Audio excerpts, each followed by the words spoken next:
Baca umugani mu kinyarwanda ngo agapfundikiye gatera amatsiko, cyangwa se agaseke naguteganyirije nzagapfundura arokuje. Mbere y'umwaduko w'abazungu umuntu yabonaga ifu abigenje gute? Yakoreshaga icyo bita urusyo. Uraruzi se? Amasahane, ibikombe bitaraza bakoreshaga iki? Bakoreshaga icyo twita ingemeri cyangwa se uruho. Uraruzi se? Reka turaje tuganire. Icyo bita umusambi urawuzi se? Turaje tubone. Umuvure urawuzi se? Ibyo ni ibikoresho gakondo twakoreshaga mbere y'umwaduko w'abazungu. Turaje tubiganireho tukwereka ukuntu babikoreshaga mu buzima bwa buri munsi. Wowe se urabizi? Reka tuze tubiganireho rwose. Tuguhaye ikaze wowe rwose wisanze kuri uno muyoboro. Ni Trumen TV, tuguhaye ikaze rwose. Uri uw'agaciro gakomeye cyane kuri twebwe. Turashimira cyane cyane wowe wabanje gukora subscribe rwose, turagushimiye. Tuguhaye ikaze rwose, uri umukunzi wacu wakadasohoka. Tuguhaye ikaze rwose, ugubwe neza. Nawe uhageze bwa mbere rwose ntacyo bitwaye ukoze subscribe kugira ngo tujye tuganira mu biganiro byacu bya buri munsi. Rwose uraba ugize neza. Reka twiganirire, tuganire bya kinyarwanda, twiganirire ku bikoresho byacu bya gakondo tujya dukoresha, dusanga mu buzima bwacu bwa buri munsi. Icya mbere tugiye guhera ku cyo bita agaseke. Agaseke urakazi? Agaseke ni igikoresho abanyarwanda bakundaga gukoresha bashyiramo ibintu, barakaboha, hejuru bagashyiraho umufuniko wako ari wo witwa umutemeri.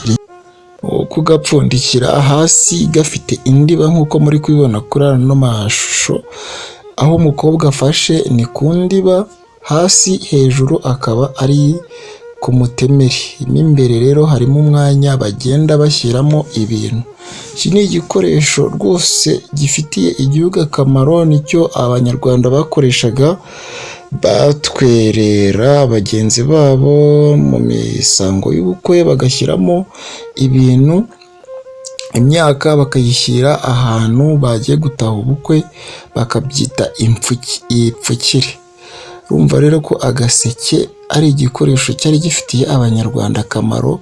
Na n'uyu munsi tugisanga mu kirangantego cy'igihugu cy'u Rwanda. Agaseke rero ni keza, banagatwereraga abakobwa bagerageje kurinda ubusugi bwabo, bakavuga ngo nzagapfundura rwose, n'akawe nzakagupfundurira umunsi uzaba ugenewe twateganyije. Urumva yuko agaseke ari kimwe mu bikoresho u Rwanda rwakoreshaga, ndetse na n'uyu munsi nubwo wenda bigenda bigabanyuka, ariko ni igikoresho rwose gifitiye u Rwanda akamaro. Agacuma urakareba, aka ngaka niko gakoresho bakoreshaga banyweramo inzoga. Iri ngiri niryo twakwita icupa. Ni agacupa rwose bakora neza, bagashyiramo umuseke bakanyweramo. Noneho hakaza icyo bita uruho. Uruho ni 1/2 cy'agacuma. Niko gakoresho bakoreshaga rwose banyweramo amazi, banyweramo inzoga. Ku bamama bakundaga kukariramo icyo twita imbetezi. Imbetezi se zo urazizi? Imbetezi ni amasaka baba bakaranze bagashyira mu nzoga. Iyi nzoga yabaga imaze gushya, ibyo bakuragamo nibyo bita imbetezi. Murabona nk'aba basore barimo barasangira rwose imbetezi bakoresheje agakoresho kitwa uruho. Ni nako gakoresho rimwe na rimwe wasangaga abantu barisha. Imiheha murayizi se?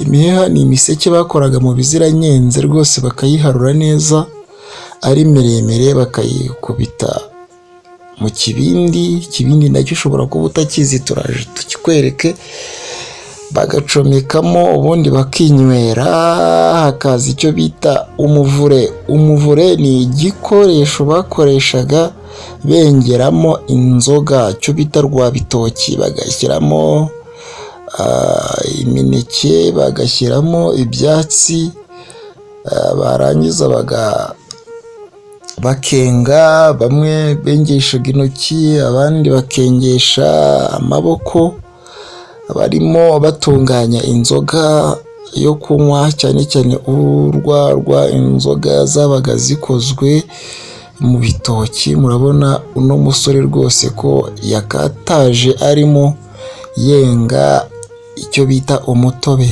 Gusa uyu munsi iterambere rigenda ridusatira, uyu munsi dukoresha inganda, dushyiramo ibintu byose bihita byikora.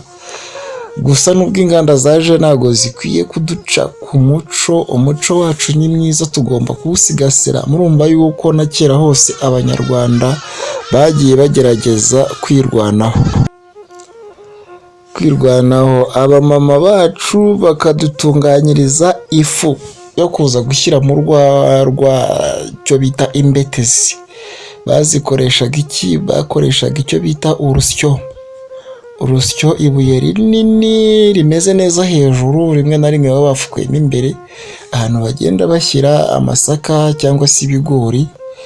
Ubundi akaba afite n'irindi buye mu ntoki araza gukoresha arimo gukuba ku rindi mo hagati, harimo amasaka cyangwa se ibigori, agasya. Icyo gikoresho yakoreshaga rero akuba ku kindi nicyo bita ingasire. Yes, ni ingasire. Akayikoresha rwose akuba ku ibuye rinini, mo hagati harimo amasaka, ibigori. Ibyo akabikora agamije gushaka icyo twita ifu. Uyu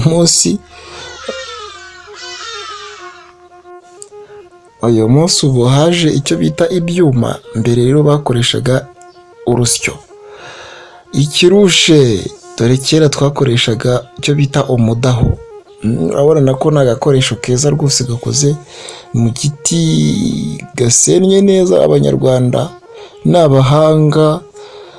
Ibikoresho bya kizungu bitaraza rwose, urabona yuko nabwo ubuzima bwakomezaga. Gakora akadaho, bagakora agacucumisho, bagakora umwuko. Ibyo byose ni ibikoresho byabafashaga mu gikoni barimo bategura ibyo kurya, kandi bikagenda neza. Si ibyo gusa kandi urabona babaga bafite n'icyo bita amacumu, ibikoresho bakoreshaga mu guhiga, mu kubyina. Ni byinshi cyane. Urumva ko rero umuco nyarwanda bari usigasiye ibikoresho byinshi. Ndagushimiye rero wowe twari kumwe. Nimba hari ikibazo, icyifuzo, igitekerezo ndetse n'ibindi bikoresho wumva tutavuze, wenda twazakunyuriramo mu biganiro byacu bizaza, twandikire muri komenti, niho tuganirira. Unasubscribing kugira ngo ibiganiro byacu bitazajya bigucika. Rwose ndagushimiye wowe watangiranye kino kiganiro, tukaba tugisozanyije urw'agaciro gakomeye rwose. Igira ibihe byiza, turaza gusubira. Bye bye, ndabakunda cyane.